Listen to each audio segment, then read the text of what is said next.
말씀 제목은 좀 어렵죠. 눈물의 아비투스라는 제목인데 이번 주에 좀 아팠지만 너무 중요한 한 달에 한 번씩 하는 모임이 목회자들 모임이 월요일 날 있어서 마스크 쓰고 아픈 몸을 끌고 놓치기 어려운 자리라서 또 그 교회에서 또 말씀을 듣고 또 제가 존경하는 목사님 오신다 해가지고 또 은혜 받고 왔는데 거기에서 또 은혜 받은 그 단어 중에 하나가 야비투스라는 단어를 예전에 한번 뭐 지나가다가 듣긴 했지만 이것을 어떻게 적용할지는 몰랐는데 오늘 좀 여러분께 좀 소개해 드리고 싶고 교회에 너무 필요한 내용이기 때문에 좀 전달하려고 합니다.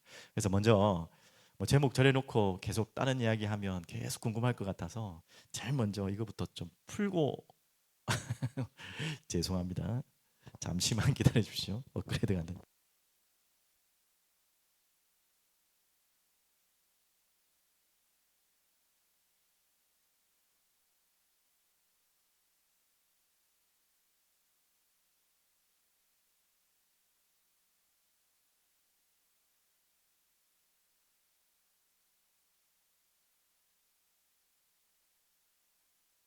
아무도 없네요. 아비투스라는 이 용어를 먼저 설명해 드리면 그냥 사전적인 용어로 먼저 설명드리는 게 제일 어려운 단어 아니니까요. 이해하실 것 같습니다. 반사적인 신체 행위처럼 생각 없이 행할 수 있는 것. 좀 이해되셨죠? 뭐 생각하고 이렇게 해야 되나 저렇게 해야 되나 하다가 결정해서 뭔가 일을 하는 게 아니라 반사적으로 막 탁 튀어나와. 약간 무의식과 같은 개념과도 비슷할 수 있겠죠? 이게 바로 아비투스라는 단어인데요. 초대교회에 어떤 아비투스가 있었겠습니까? 그 초대교회라는 특별한 상황을 아시잖아요. 핍박과 고난과 너무나 두려움과 위기 속에 있는 그 초대교회가 또 한편으로는 어떻게 버틸 수 있었을까라는 질문도 되죠. 뭐 우리는 이미 알지만 아니 그렇게 핍박을 하고 사람을 죽이고 잡아가고 하는데 어떻게 초대교회가 유지가 될 수 있었을까요? 유지가 된 정도가 아니라 그 복음이 지금 오늘 여기까지 온 거 아닙니까? 그들이 그 복음을 다 놓쳐버리고 포기했다면 뭐 그럴 리는 없겠죠. 하나님이 하시는 은혜지만 우리 인간적으로 그들이 포기해버리고 도저히 못 견디겠다 하고 그걸 다 버렸다면 그 교회가 다 무너졌다면 지금 우리가 이 자리에 앉을 수 없잖아요. 그 초대교회의 그 교회 전체에 가지고 있었던 아비투스가 뭐였냐 하니까 바로 소망이라는 영원한 소망, 부활이라는 또 예수님이 다시 오실 거라는 그 소망을 가지고 어떤 아비투스를 가졌냐면 인내라는 소망에 인내하시잖아요. 인내라는 아비투스를 가졌던 한두 사람만 특별하게 가지고 있던 것이 아니라 그 초대교회 전체 분위기 자체가 저런 아비투스를 가진 거예요. 그래, 다시 오실 예수님을 기다리면서 우리는 그 소망 안에서 기다리면서 인내하는 거죠. 네, 그게 바로 어떻게 보면 예를 들면 아비투스, 초대교회의 아비투스라는 것입니다. 조금만 더 이해하기 쉽게 말하면 여러분 발효된다는 말이 있죠. 그래서 성경에는 누룩에 대한 비유가 많잖아요. 누룩의 특징이 발효잖아요. 맞죠? 발효라는 것이 전혀 눈에 보이지 않죠. 하나도 눈에 보이지 않고 우리가 어떻게 파악할 수도 없는데 어느 날 다 퍼져 있잖아요. 조용히. 이 다이나마이트랑 다르죠. 폭발하는 건 다르죠. 폭발하는 건 다르지. 아무런 것도 없는 것 같은데 어느 날 누룩이 쫙 퍼져 있죠. 어떻게 보면 다이나마이트가 순간적으로 급하게 폭발하는 것보다는 우리가 금방 볼 때는 그게 큰 위력이 있는 것 같고 위험하고 대단한 것 같죠. 근데요, 그보다 더 무서운 게 이 발효라는 능력입니다. 아무런 뭐 변화도 없는 것 같고 뭐 터지는 뭔가 소리도 안 나고 하는데 어느 날 쫙 다 발효되어 있는 거예요. 이게 바로 어떻게 보면 아비투스와도 연결되는 거죠. 이 초대교회는 인내라는 그 소망이라는 이 아비투스가 그 가슴들 속에서 발효되어서 쫙 그냥 나기도 모르게 퍼져 있던 거죠. 그게 초대교회 분위기였습니다. 그래서 그 어려움과 위기 속에서도 하나님의 은혜지만 지금까지 오게 된 것입니다. 지금 오늘도 여러분과 저희가 이 자리에 와서 예배드리는 목적 중에 목적은 당연히 하나님을 영화롭게 영광 돌리고 우리가 하나님의 백성이기 때문에 당연히 와야 되지만 또 오늘의 이 시간이 우리 아이들에게도 자기도 모르게 또 여러분에게도 이 오늘 주는 내용의 야비투스가 여러분 마음속에 계속 자리 잡히는 시간입니다. 다이나마이트처럼 폭발력 있는 오늘 그 자리는 아닐 수 있죠. 그럴 수도 있죠, 성령 역사는. 하지만 그것만이 성령 역사가 아니라 조용히 나도 모르게 누룩이 심겨지는 것처럼 어느 날 말씀의 씨앗이 심겨지면 땅이 덮여 있으면 그 땅 속에 씨가 어떻게 되는지는 전혀 눈에 안 보이지만 눈에 보이지 않지만 반드시 일어나는 일 있잖아요. 생명의 씨앗이라면 우린 그걸 믿고 기다리는 거잖아요. 그런 것처럼 오늘 여러분과 저희가 이 믿음의 아비투스를 가지고 이 자리에 앉아 있다면 폭발력이 일어나는 그 역사 이전에 보이지 않게 발효되는 우리 마음이 그런 시간으로 하나님이 여러분과 저를 인도하실 줄 믿습니다. 그래서 지금 금요일은 어떤 지금 내용들을 계속하고 있죠? 지금 최근부터 자 우리 다 같이 예배 때마다 고백하는 고백 사도신경 우리 아이들 다 알죠? 시작. 우리 아이들 다 잊어버렸어? 자 전능하사 그 다음 뭐예요? 천지를 만드신 하나님 아버지를 내가 믿사오며. 자 여기까지가 저번 주 내용들을 2주간 2, 3주입니까? 계속 나누었고 오늘은 그 다음 뭐예요? 천지를 만든 하나님 아버지를 믿사오며 그 다음에 그 외아들 우리 주 예수 그리스도를 잘한다 믿사오니 맞죠? 그 지금 이잖아요. 성부 하나님에 대해서 질문을 받았다면 이제 본격적으로 성자 예수님에 대한 질문들이 굉장히 많아요. 29문에서 52문 굉장히 많죠. 29문에서 52문까지 계속 예수 그리스도에 대해서 하나하나 질문하고 대답하는 내용이 나옵니다. 그래서 이 사도신경에 성부, 성자, 성령 삼위 하나님을 가리키는데 오늘은 성자 예수님에 대한 질문입니다. 그래서 오늘 이제 그 예수님을 알 때 너무 잘 아는 고백이고 대답이지만 다 함께 고백해 보겠습니다. 앞에 1번에 나온 거죠. 어떤 예수? 오직 예수. 그냥 예수랑 다른 겁니다. 맞죠? 그냥 예수를 믿는 거랑 오직 예수님을 믿는 거는 다른다고 할 정도가 아니라 구원을 받을 수 있고 안 받을 수 있을 만큼 다른 거예요. 예, 오늘 그 질문이 나오는 것입니다. 예수 믿으면 되지 무슨 또 오직이냐? 뭐 오직이 하나의 강조점이냐? 강조점일 수 있겠지만 강조점하고는 비교되지 않아요. 오늘 왜 오직 예수여야 되는지에 대한 질문과 답을 하나하나 찾아보겠습니다. 자, 질문부터 자 함께 우리 아이들 한번 읽어봅시다. 29번째 예수님에 대한 이제는 가르침인데 어떤 질문을 했고 여기에 대해서 어떻게 대답할 수 있는지. 자, 질문 한번 다 함께 읽습니다. 시작. 왜 하나님의 아들을 구세주라는 뜻을 가진 예수라고 부릅니까? 자, 왜 예수 그 이름의 뜻이 뭐냐라는 의미도 되겠죠. 우리 뭐 사랑의 교회 가족들은 다 아시겠죠. 자, 거기에 대한 답을 또 다 드리겠습니다. 자, 그럼 답부터 자 공식적인 요리문답의 답입니다. 답도 한번 다 같이 읽어볼게요. 시작. 그가 우리를 죄로부터 구원하셨기 때문이며 구원받은 다른 이에게서 찾아서도 안 되고 찾을 수도 없이. 자, 오늘 제목이죠. 어떤 예수? 오직 예수에게만 있기 때문입니다. 여러분 너무 잘 알고 있는 고백이고 이게 얼마나 소중한 고백인지 여러분 아실 겁니다. 또 다음 질문, 이 질문과 연결되어서 왜 오직 예수에 대한 비밀과 함께 왜 이렇게 이 부분을 강조했는지 다음 질문에 있어요. 자, 이 질문과 답이 좀 어렵거든요. 설명을 잘 들으시면 됩니다. 자, 두 번째 30문입니다. 시작. 소위 성인들이나 자기 자신 또는 다른 곳에서 구원을 찾는 사람들도 진실로 유일한 구세주 예수님을 믿고 있는 것입니까? 자, 답이 질문이 좀 어렵지만 1번하고 연결되는 질문입니다. 조금 더 쉽게 질문을 해볼까요? 예수님을 믿는다고 하지만 예수님 믿으면서 또 다른 것에서 구원을 찾는 사람들도 그러면 예수 믿는 거냐 이 말이에요. 이렇게 이야기하는 것입니다. 예수 믿는 거지. 우리 보통 그렇게 생각하는데 답은 뭐라고 얘기하는지 아세요? 아닙니다. 단호하죠. 단호한 것입니다. 그래서 오직 예수를 믿지 않으면 너 예수 믿는데 하지만 예수 안 믿는 거랑 마찬가지라는 거예요. 그 이야기를 하는 것입니다. 그래서 아닙니다 이후부터 한번 읽어보겠습니다. 비록 그들이 예수께 속한다고 자기들은 주장하겠죠. 믿는다고 하니까 주장할지라도 그 행위로 말미암아 유일한 구세주이신 예수님을 부인하는 것입니다. 이게 무슨 말인지 설명드릴게요. 그렇다면 예수님이 완전한 구세주가 아니든지 참된 신앙으로 예수님을 영접한 사람이 자신의 구원에 필요한 모든 것을 그 안에서 받아 누리든지 둘 중에 하나라는 거예요. 이것도 맞고 저것도 맞은 게 아니에요. 첫 번째든지 두 번째든지 우리는 무엇을 믿는 거죠? 지금 두 번째 이야기한 걸 믿는 거죠. 뒤에 부분은. 앞에서는 뭐라고 주장한다 했죠? 비록 그들이 예수께 속한다고 주장할지라도 그 행위로 말미암아 유일하신 구세주이신 예수님을 부인하는 것이랑 같다. 자, 여기에서 설명을 좀 드릴게요. 지금 이 질문과 대답이 나오는 배경에는 어디를 겨냥하고 있냐면 누구를 다 꼭 찍고 있는 거예요. 로마 가톨릭을 이야기하고 있는 것입니다. 뭐 종교 싸움 하려는 것이 아니라 로마 가톨릭을 왜 그때 겨냥했냐면 그때 당시에 이들이 주장했던 내용이거든. 여기에 대해서 반박하는 정확한 내용을 한 것입니다. 어떻게 믿었냐면 로마 교회 지금도 마찬가지지만 예수 믿어요.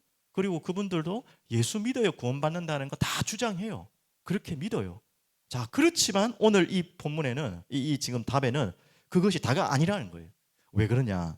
하지만 그들은 뭘 하냐면 성인이 누구죠? 뭐 마리아, 또 사도까지 하물며 초대교회 유명한 교부, 그래서 뭐 성자를 붙이잖아요. 뭐 성 어거스틴, 성.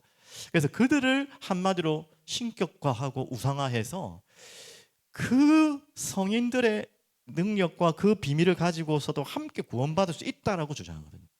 그러면서 또 한 가지, 자기 자신, 예수를 믿는다고 하면서 그래도 자기 자신, 내 선행, 내가 해야 될 공적, 그게 필요하다. 그것을 통해서 구원받는다. 이렇게도 또 주장하거든요. 또 한 가지가 뭐냐면 그 외에 초대교회 종교개혁 때 잘 아시는 면죄부 그러잖아요. 그래서 이 죄 면죄부 면벌부를 사면 그 산 것으로 구원받을 수 있다. 이거 사라. 그렇게까지도 주장했죠. 하물며 성지순례. 하나의 우리가 성지순례하는 거 너무 좋습니다. 가서 예수님의 행적을 보고 제자들의 행적을 보는 게 좋은데 그것이 하나의 구원의 조건인 것처럼 이야기하는 것이죠. 자, 이렇게 주장하는 로마 교회, 꼭 로마 교회가 아니더라도 지금도 마찬가지. 지금 혹시나 교회 안에서도 뭐 이런 종류의 내용이 아니더라도 예수님 믿는 거 구원받는 거 맞아. 하지만 그 예수 믿는 것으로만은 부족해. 이런 부분들도 더해야 되고 이런 부분들도 필요해. 한마디로 무슨 예수가 아닌 것이죠? 오직 예수가 아닌 것이죠. 맞죠? 근데 그것 또한 오늘 답을 보면 뭡니까? 믿음이라고 할 수 있다고요? 구원이라고 할 수 있다고요? 아니라는 거예요. 그는 예수께 속한다고 자신은 주장할 수 있지만 그게 아니라는 것입니다. 그래서 오늘 이야기가 아이고 뭐 믿을 빼야 이왕 잘 믿어야지 오직 예수 믿어야지가 아니라 오직 예수 믿지 않으면 구원받지 못해요. 그냥 예수 그냥 이름 알고 믿고 예수도 믿고 그런 분 있다니까. 난 예수 이런 분도 있어요. 예수도 믿고 부처도 믿고 다 믿는다 말. 아무거나 하나 내 도와주라. 얼마나 설득력 있고 얼마나 지적이고 얼마나 이성적입니까? 그거는 믿는 게 아니라는 것이죠. 맞죠? 이거와 비슷한 것입니다. 그래서 오늘 너무 중요한 오직 예수의 의미. 뭐 일단 거꾸로 한번 해볼게요. 예수라는 이름의 오늘 비밀 알아야겠죠. 왜 예수의 이름의 비밀이 중요하냐? 그걸 알아야지 그 뒤에 왜 오직이 돼야 되는지가 나오겠죠. 그래서 예수부터 이름의 비밀을 하나하나 찾아보겠습니다. 예수란 이름의 뜻은 바로 이 뜻입니다. 우리 아이들 아는 사람 있어요? 다시 가려야겠다. 예수의 이름의 뜻을 아는 사람. 자, 한번 말해보세요. 우리 구원자. 좀 더 구체적으로 성경 구절을 가지고 한번 해보세요. 마태복음 1장 21절. 맞아, 구원자 맞아.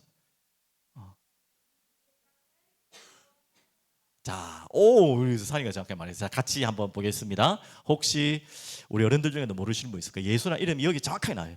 아들을 낳으리니 이름을 예수라 하라. 이건 하나님이 직접 명령하신 이름입니다. 그리고 이는 그가 뭐라고요?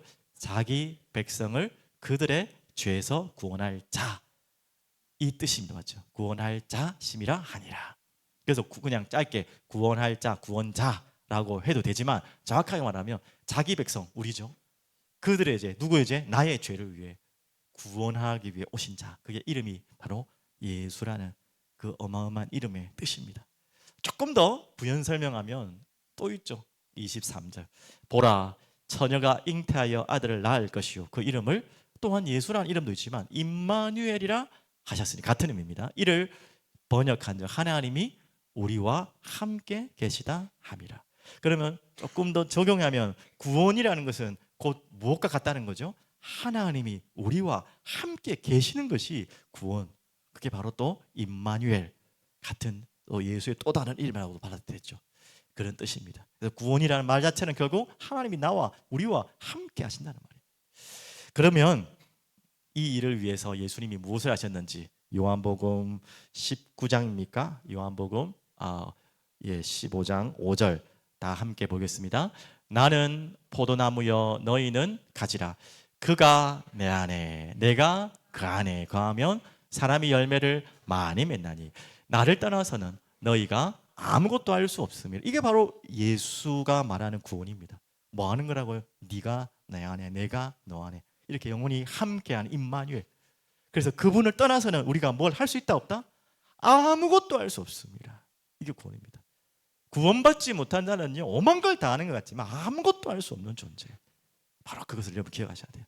그래서 예수라는 이름이 뭘 하기 위해 왔었다고요? 우리 구원하시는데 저렇게 우리와 하나님이 함께하기 위해서. 또 한 구절 보겠습니다. 다 함께 읽겠습니다. 아버지께서는 모든 충만으로 예수 안에 거하게 하시고 분명히 말씀하고 있죠. 그리고 20절 그의 십자가의 피로 화평을 이루사 만물 곧 땅에 있는 것들이나 하늘에 있는 것들이 그로 말미암아 자기와 화목하게 되기를 기뻐하심이라. 자, 저 일을 하신 이름이 예수라는 이름을 가지신 분입니다. 우리를 하나님과 화목하게 하기 위해서 하나님과 함께 할 수 없는 우리의 이 죄된 이 신분을 하나님과 함께 할 수 있도록 하기 위해서 누구의 피를 희생하셨다고요? 자기의 피로, 십자가로 자기 피로 그 피를 희생하심으로 화평을 이루고 또 하나님과 우리와 함께 할 수 있는 길을 여신 분이 바로 예수의 이름이죠. 또 한 구절 다음 주에 읽겠습니다. 그가 빛 가운데 계신 것 같이 우리도 빛 가운데 하면 우리가 서로 사귐이 있고 그 이름 그 아들 예수의 피가 우리를 모든 죄에서 깨끗하게 하실 것이요. 예수의 이름의 의미를 여러분 꼭 기억하십시오. 우리를 구원하실 구원자. 어떻게 구원하신다고요? 자신의 목숨을 드리고 피 흘리심으로 화목할 수 없는 하나님과의 그 관계에서 우리를 화목케 하시는, 그래서 우리와 영원히 함께 하시도록 길을 여신 분이죠. 자, 그럼 연결해서 이 예수라는 이름이 왜 오직이 돼야 되느냐, 오늘 이 답을 가져야겠죠. 뭐 예수님 좋은 분이네요, 믿어보죠가 아니에요. 오직 저 예수님만이 나의 구원자 되시고 예수님만이 우리를 구원하실 유일한 분이라는 것을 믿어야 되는 것이 우리가 구원받을 수 있는 가장 중요한 조건이에요. 그냥 뭐 예수 한번 믿어보지로 아니에요. 자, 그래서 사도행전 4장 12절에 분명히 말씀하고 있죠. 다른 이로서는 구원을 받을 수 없다고 분명히 못을 박아놨습니다. 천하 사람 중에 구원을 받을 만한 다른 이름 우리에게 주신 일이 없음이라 하였더라. 그러면 무슨 이름만 우리를 구원할 수 있다고요? 예수. 다른 이름 없다. 다른 이름을 우리에게 구원하시기 주신 이름이 없다. 예수도 믿고 저것도 믿고 이게 아니에요. 오직 예수 이름만이 우리를 구원할 유일한 이름이다. 자, 그걸 누가 정하셨습니까? 하나님 정하셨어요. 곧 나는 여호와니 나 외에 구원자가 없느니라. 하나님이 자신이 방법으로 자신이 직접 구원의 길을 여신 거예요. 그 어떤 이 땅의 무엇으로도 구원의 길이 없어요. 구원을 찾을 수가 없어요. 또 한 구절 더 보겠습니다. 너무 소중한 구절입니다. 예수님 생각할 때마다 이 구절 놓치면 안 돼요. 자, 예수님이 어떤 분입니까? 왜 오직 예수입니까? 하나님은 한 분이시오. 맞습니까? 지금까지 우리가 배웠죠. 또 하나님과 사람 사이의 중보자도 한 분이시죠. 분명히 여러분 중에 한 분이 아니래요. 오직 한 분이에요. 곧 누굽니까? 사람이신 그리스도 예수라. 그 예수만이 하나님과 우리와의 중보자로, 유일한 중보자로 우리를 구원하실 분이다. 오직 한 분이다. 이 말씀하시는 거예요. 또 한 구절 더 보겠습니다. 자, 율법 안에서 의롭다 함을 얻으려 하는 너희는, 자, 아까도 말씀드렸죠. 다른 어떤 것으로도 구원받을 수 없어요. 이 바리새인들은 이것을 가지고 구원받으려 했죠. 율법의 의롭다함을, 자신의 의로움을 지킴으로써. 하지만 너희는 그리스도에게서 끊어지고 은혜에서 멀어진 자로다. 너무나 냉혹한 이야기지만 무서운 이야기를 하고 있죠. 그거 외에는 답이 없어요. 그리스도에게서 끊어진 자고 은혜에서 멀어진 자다. 예수 외에는 구원받을 어떤 답도 우리에게 없다. 그 말씀을 하고 있습니다. 자, 이런 우리의 고백들이 초대교회 고백이었고, 지금까지 이 복음이 계속해서 이어져서 오늘까지 여러분과 저희들의 자리까지 올 수 있었던 이 고백이 바로 이 그냥 예수가 아니라 오직 예수의 고백. 초대교회 모든 성도님들의 고백도 동일했죠. 그래서 그냥 예수 믿으면 안 돼요. 짬뽕 예수 믿으면 안 되고 오직 예수 이름만이 우리를 구원할 구원자이시다. 자, 이 부분을 가지고 우리가 기도해야 될 중요한 내용을 이번 주 본문과 함께 연결해서 좀 나누겠습니다. 자, 이 바리새인은 먼저 오늘 읽었던 본문 속에 나오지만, 한 바리새인이 예수님을 초청해서 식사 대접을 하는 장면입니다. 아주 그릇이 큰 사람이죠. 그 당시만 해도 쉬운 선택은 아니었을 거예요. 하지만 이 바리새인에게는 그냥 예수라는 한 선지자 정도로 알고 예측하고 불렀어요. 그래도 뭔가 이 예수님이 뭔가 있다, 뭔가 배울 건 있는 것 같다, 뭔가 들은 소문을 보니까 기적과 이적들이 행한다고 하니까 뭔가 있는 것 같아, 대단한 것 같아 하면서, 뭐 이 본문을 보는 분마다 해석이 다를 수 있겠지만 제가 마음으로 읽었을 때는 이 바리새인이라는 사람이 아예 예수를 그냥 함정에 몰아넣으려고 하거나 어려움을 주려고 하거나 또 뭔가 넘어뜨리려고 하는 것은 아닌 것 같아요. 그냥 적당하게 거리를 두고 이분은 어떤 분인지 한번 파악해보고, 내한테 뭐 도움 얻을 거 없나, 나도 예수라는 그분 뭐 소문이 좀 자다한데 뭐 좀 배울 거 없나, 어떻게 보면 좋은 의미로 바리새인이 집안까지 초청을 한 것입니다. 유대인들은 알잖아요. 집에 초청하는 것과 밥 먹는 것은 아무도 할 수 없어요. 제가 그렇게 말하는 근거가 이겁니다. 초청까지 하는 것은 그렇다 치고 밥을 먹는다는 것은 그냥 다른 이방인들, 부정한 사람들하고 밥도 먹지 않거든요. 근데 밥까지 초청했다는 것은 그 정도까지는 예수님을 배척하거나 싫어한 건 아닌 것 같아요. 뭔가를 배우고 싶은 마음은 있고 어느 정도 거리선에서 좀 지식적인 호기심, 탐구 그 정도 자기 머리에서 뭐 다 계산을 하고 딱 모셔왔던 것 같아요. 그러니까 너무 많은 것을 놓쳤죠. 그 통해서. 자, 그랬던 바리새인 시몬이라는 사람이 한 사람이 있고요. 뭐 이 바리새인이 가진 아비투스는 뭐겠습니까? 뭐 다 하나하나 설명을 안 해도 대충 예측이 되시죠. 이 바리새인이 가지고 있던 잠재 의식과 자신 속에 나와 있던 것들이 이 정도였단 말이죠. 그런데 우리가 잘 알다시피 뭐 본문 뭐 방금 다 읽었으니까 넘어가고요. 이 여인, 오늘 뜬금없는 한 여인이 나타납니다.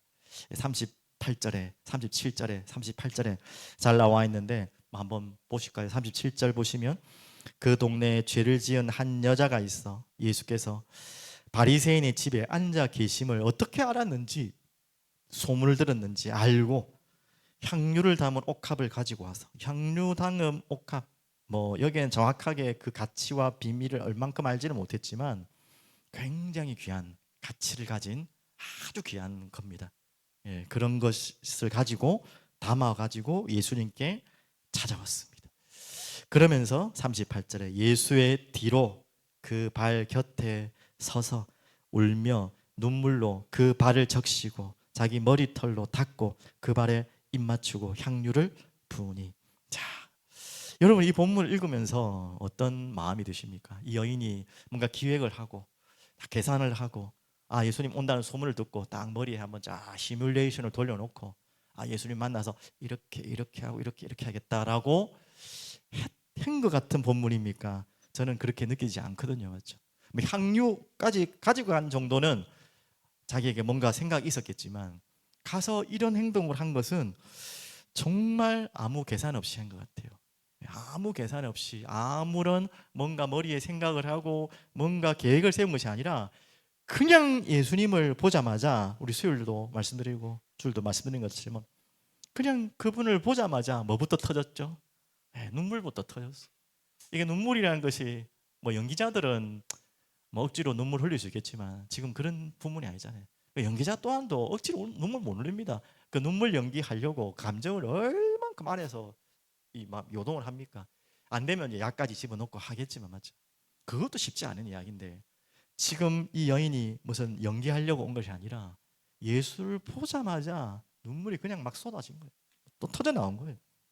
그러면서 그 발을 적시고, 그분의 발을 적시고 자기 머리털로 닦고 그 발에 또한 입을 맞추고 그 가지고 온 가장 귀한 향유를 부어서, 여러분 뭐 이 배경은 다 아시잖아요. 그 당시의 중동 문화가 샌들 문화고, 또 그 뭐 지금 아스팔트처럼 뭐 포장이 돼 있겠습니까? 당연한 거죠. 흙바닥이고.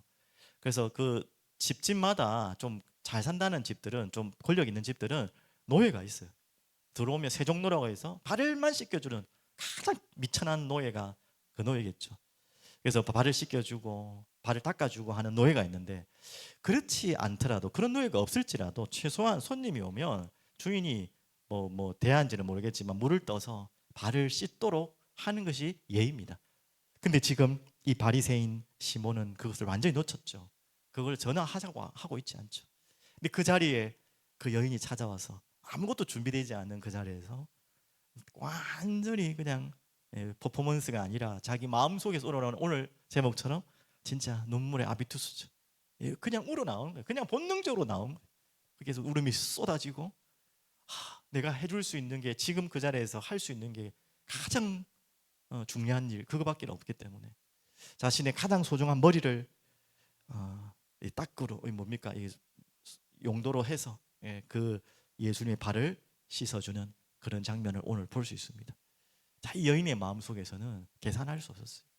자신이 누구인지를 너무나 비참하게 알고 있었고, 또 저 발을 씻겨야 될 예수님이 어떤 분이신 것을 너무나 잘 알았기 때문에 이게 그냥 당연한 아비투스가 나온 것이죠. 맞죠? 오늘 이 부분을 여러분과 제가 좀 깊이 묵상하고, 이미 한 주간 다 지나온 말씀이지만 다시 한번 깊이 한번 마음에 담고 생각해 봤으면 좋겠어요. 그런데 다시 조금 돌아가서 이 바리새인은 그 장면을 보고 또 어떤 마음을 품었죠? 39절에 보면 예수를 청한 바리새인이 그 모습을 보고, 보통 이렇게 되지 않아요? 아이고 내가 깜빡했네, 아이고 내가 이 물을 준비했어야 되는데 못했네, 뭐 그 정도도 아니고요. 그것을 보고 마음에 이르러 이 사람이 만일 선지자라면 자신이 그래도 최소한 선지자 정도는 될 거라고 생각하고 모셨는데, 이 행동을 보니까 선지자 같지 않은 거죠. 선지자가 맞다면 내가 선지자라고 모셨는데 선지자도 아닌가? 이런 생각일 수 있겠죠. 선지자라면 자기를 만지는 이 여자가 누구며 어떠한 자 곧 죄인인 줄을 알았으리라 하거늘. 왜 이런 게 되는 배경을 아시죠?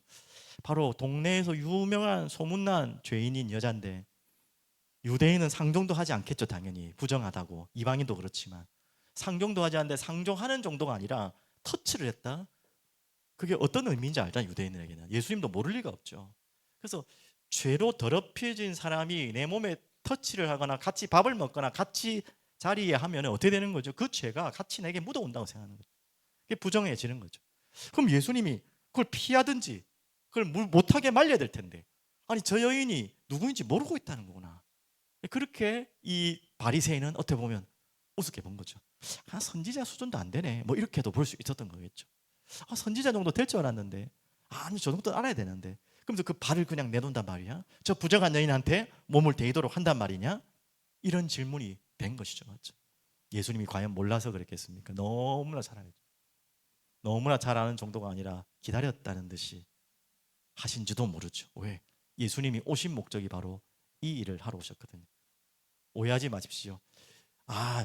그 발이 다 더러운 발 아닙니까? 그 더러운 발을, 그래도 머리는 발보다 깨끗할 텐데 그 여인의 그 깨끗한 머리로 그 더러운 발을 씻는단 말이냐? 우리가 생각할 땐 누가 더 손해보는 것 같아요? 여인이, 그것도 여자가 그 머리가 자존심이잖아요. 그 당시도 그래요. 그 자존심에 모든 걸 다 풀어서 그 상대편의 남자의 발을 씻겨주는, 그 지저분한 발을, 흙 묻은 발을 씻겨준다는 것이 누가 봐도 여자가 손해보는 것 같죠. 근데 아닙니다. 이 바리새인이 말했던 그런 손해가 말한 게 아니라, 바로 그 가장 더러운 죄를 예수님이 일부러 묻히시는 거예요. 자기 발을 씻겨주는 게 아니고 반대로요. 어떻게 보면 그 죄를 덮어 쓰는 거예요. 예수님이 우리의 모든 이 더러운 죄를 덮어 씌기 위해서 일부러 부정한 여인과 또 부정한 자들과 식사하고 만나고 대화하고 시체에 손을 얹고, 지금 그 내용들이 예수님의 공생의 사역의 가장 핵심적인 사역이에요. 그리고 결국은 마지막 십자가로 들어가셨죠. 그 십자가 또한도 진영 안에 가야 진영 밖에서. 진영 안에는 부정한 자가 들어올 수 없어요. 진영 밖으로 나가야 될 문둥병자라든지 시체라든지 이런 부정한 자들이 나가야 될 진영 밖에 예수님께서 십자가에 매달리신 거죠. 왜? 진영 밖에 있는 우리의 부정한 모든 것을 대신 짊어지시고 그 피로 씻으시고 우리를 진영 안으로 들어오게 하시기 위해서. 자, 오늘 이 사건입니다. 그래서 정확하게 말하면 여인이 예수님의 발을 씻긴 게 아니라 예수님이 이 여인의 영혼을 씻겨준 거예요. 그런 장면입니다. 그걸 알고 예수님은 몰라서, 선지자가 아니라서, 그 여자에 대해서 정보가 없어서 그런 것이 아니라 반대로 말해야 되죠. 어떻게 보면 저 여인의 그 모든 알고 있는 모르는 죄들을 씻어주기 위해서 오신 예수님인데 바리새인이 거꾸로 생각한 거죠. 자기는 의롭다 생각하고 저 여인은 더럽다 생각하고. 뭐 여러분 다 아는 이야기니까 시작합니다. 그래서 정말 우리가 우리 가슴 속에 품어야 될 중요한 눈물의 아비투스, 이 눈물의 아비투스 맞죠? 우리가 예수님을 이렇게 정확하게 안다면 정말 예배 때마다, 예수님 생각할 때마다, 찬양할 때마다, 예수의 이름으로 기도할 때마다 꼭 뭐 눈에서 나는 눈물이 아니더라도 마음의 눈물이 흐를 수밖에 없는 게 정상적인 사람입니다. 오늘 읽은 본문을 여러분 처음 읽을 때는 저도 그랬거든요. 이 여기 너무 오버한다, 너무 과하다, 뭐 이렇게까지 막 너무 막 그렇게 한다 생각하지만 이게 부족한 거예요. 이것 또한 당연한 것이고 이것도 부족한 거예요. 우리가 진짜 영원히 죽어야 될 내 죄를 담당하시고 그 죄를 닦고 자기가 들고 가실 그분을 만난다면 어떻게 우리의 가슴 속이 먹먹하지 않겠습니까? 그래서 오늘 표현이 재밌잖아요. 눈물을 흘리신 이후에, 눈물 흘린 이후에 그 바리새인과 그 여인을 비교하면서 사랑으로 그것을 무게를 달았어요. 사랑. 누가 더 나를 더 사랑하는 것이냐. 그렇게 이야기했어요. 그래서 정말 눈물이 흐를 수밖에 없는 것은 결국 그 주님을 향한 사랑이죠, 맞죠? 그래서 오늘 전체 주제인 오직 예수의 아비투스. 오직 예수 외에는 우리가 살 길이 없기 때문에 오늘 여러분과 저에게 그 한 단어가 바로 눈물입니다. 오직 예수, 그분의 사랑으로 우리 마음속에 계속 발효처럼 들끓어야 될 그 결과가 눈물이죠, 맞죠? 그래서 우리가 예배 때마다 이 눈물이 머물지 않는, 멈추지 않는, 우리가 기도 때마다, 우리가 말씀을 묵상할 때마다 내 마음속에 눈물이 멈추지 않는 여러분과 저희의 아부티스 일어나기를 간절히 기도드립니다. 결론적으로 뭐 같은 본문이고요. 다시 한번 결론 내리면 우리 LFC는 우리 교회 이름입니다. LFC의 아비투스 뭐 해야 될 것인가? 좀 감사한 게 이제 공식적으로는 뭐 우리가 12월에 저희 가정에서 예배를 시작했지만 또 6월 6일이 아시다시피 설립 예배를 드린 시기입니다. 그래서 곧 또 6월 6일이 다가오죠. 어떻게 보면 공식적으로는 1주년 6월 6일이에요. 설립 예배 드린 날이 공식적인 시작이기 때문에 그래서 6월 6일이 저희들에게는 참 기억해야 될 중요한 날인데 뭐 기도하고 여러분에게 말씀드렸지만 뭐 확실하게 정해진 건 아닌데 제가 새로운 교회를 개척하고 제가 한 게 아니지만 하나님이 하게 하시고 하면서 제일 궁금했던 게 어떤 교회를 하나님이 원하십니까? 또 우리는 어떤 교회로 인도받아야 됩니까? 라고 질문했을 때 또 참 저보다는 젊었지만 많은 도움을 줬던 우리 조영래 박사가 책을 하나 속여준 책이 교회다운 교회라는 책이었거든요. 그걸 이제 한참 읽었어요. 너무나 막 쉽게 그렇게 돼 있고 너무 궁금한 것들에 대해서 하나하나 답을 줬기 때문에 한숨에 다 읽었던 것 같아요. 너무 은혜롭게 쉽고 또 너무 제 마음에 또 필요한 때 받은 책이라서. 그래서 그 교수님이 이제 신호석 교수님인데 좀 한 번은 좀 뵙고 멘토라도 삼고 싶다, 좀 뭐 좀 배우고 싶다 이런 마음을 한참 갖고 있다가 어떻게 이게 연결되어서 6월 5일 6일 이렇게 저희 교회 말씀 사경회를 해주시기로 했어요. 네, 확정은 아닌데 일단 그분 일정만 맞으면 이제 그렇게 하기로 했는데 무슨 이야기를 하려고 하냐면 이제 진짜 시작되려고 하는 우리 교회의 아비투스를 이제는 하나 정립하는 이제 세우는 중요한 시간입니다.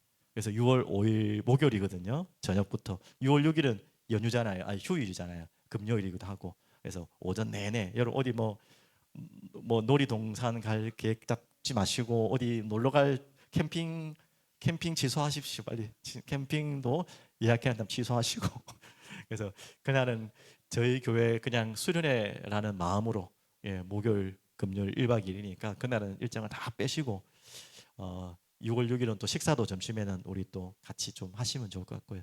그렇게 하시면서 오늘 교회다운 교회가 무엇인지, 우리 사랑이 이르는 교회가 어떤 아비투스를 가지고, 초대교회가 믿음과 소망이라는, 그 이전에도 사랑이죠. 믿음, 소망, 사랑이죠. 그런 아비투스를 가지고 시작한 것처럼 우리 사랑이 이르는 교회가 진짜 이 아비투스란 말 알잖아요. 다시 정리하면 그냥 뭘 생각하고 계획하고 이렇게 해야겠다가 아니라 그냥 나오는 거예요. 맞죠? 초대교회는 그랬을 거예요. 분명히 이 눈물에 아비투스가 있었을 거예요. 보기만 하면 울었을 거예요.